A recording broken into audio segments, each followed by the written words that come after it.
Shalom semuanya, selamat pagi. Puji Tuhan kita berjumpa kembali dalam Morning Blessing di hari Selasa pagi hari ini. Nah, kemarin kita belajar renungkan firman Tuhan tentang betapa pentingnya kita memaknai penerimaan Kristus di dalam kehidupan kita. Nah, dalam 2 hari ini, Selasa dan Rabu, kita akan belajar tentang 2 makna menerima Yesus di dalam kehidupan kita. Nah, yang pertama kita akan melihat dari Roma pasal yang ke-10 ayat yang ke-9 sampai dengan ayat yang ke-10. Saya akan bacakan bagi setiap kita, demikian firman Tuhan. Sebab jika kamu mengaku dengan mulutmu bahwa Yesus adalah Tuhan dan percaya dalam hatimu bahwa Allah telah membangkitkan Dia dari antara orang mati, maka kamu akan diselamatkan. Karena dengan hati orang percaya dan dibenarkan, dan dengan mulut orang mengaku dan diselamatkan. Saya bacakan sekali lagi ayat yang ke-10 ya. Karena dengan hati orang percaya dan dibenarkan, dan dengan mulut orang mengaku dan diselamatkan. Makna yang pertama dari menerima Yesus sebagai Tuhan adalah kita menerima pengampunan dosa. Kita menerima pengampunan dosa. Ya, pengampunan dosa hanya kita terima melalui korban Kristus di kayu salib. Kita dibenarkan bukan karena perbuatan kita dibenarkan, diterima oleh Allah karena kita percaya pada korban Kristus yang sempurna di kayu salib. Dia menebus dosa kita, dia menebus pelanggaran kita, dia menebus setiap hutang dosa kita di hadapan Allah.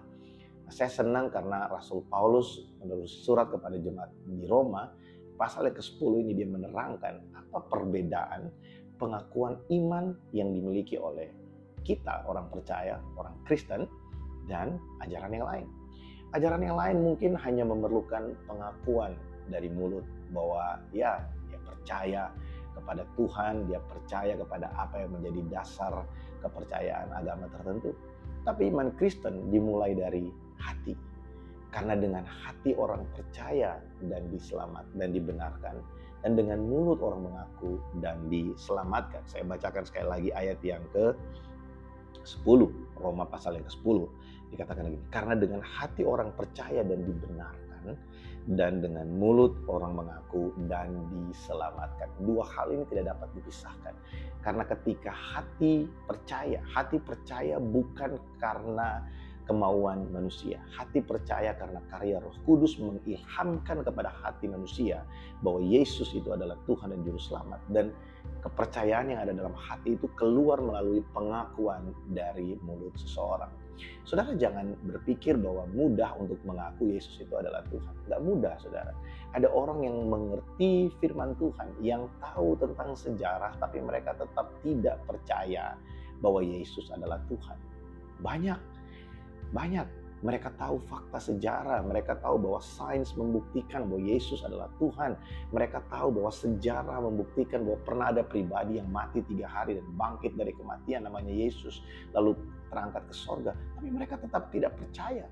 Dan hari ini kalau kita percaya Yesus, kita percaya dalam hati dan mengaku dengan mulut, itu bukan karena kekuatan kita, bukan karena kemampuan kita, tapi karena ada Roh Kudus yang mengilhamkan di dalam hati kita, sehingga pengakuan itu keluar dari mulut kita bahwa yes, aku percaya Dia adalah Tuhan, dan aku mengaku dengan mulutku bahwa Dia adalah Juru Selamat, Tuhan dan Juru Selamat.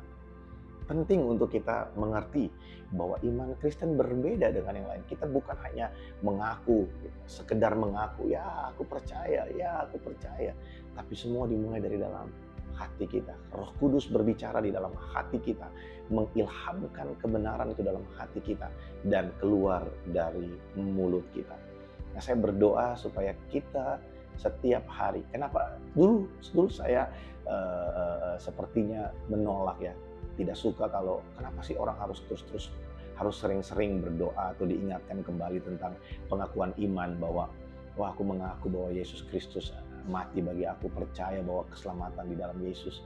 Dulu saya nggak suka, kenapa harus diulang-ulang? Tapi sekarang saya mengerti, karena ketika kita mengingat kembali, percaya dalam hati, mengaku dengan mulut, ketika kita mengulang kembali, kita diingatkan bahwa ya betul, iman Kristen itu berbeda dari yang lain. Karena dengan hati, kita dimulai dengan hati yang percaya dan keluar melalui tindakan, yaitu pengakuan dari mulut kita. Saudara, betapa indahnya hidup di dalam Tuhan. Sekalipun ada banyak persoalan, sekalipun kita tinggal dalam dunia yang sudah tidak normal sekarang ini, tapi di tengah segala sesuatu itu kita punya satu sandaran yang teguh, bahwa di dalam Yesus kita memperoleh keselamatan, kita memperoleh pembenaran, kita memperoleh apa yang tidak dapat dibeli dengan perbuatan manusia. Sebaik apapun manusia, tidak akan membuat mereka mampu untuk dibenarkan. Tapi seberdosa apapun kita, sedalam apapun kita jatuh, anugerah Allah mampu mengangkat kita.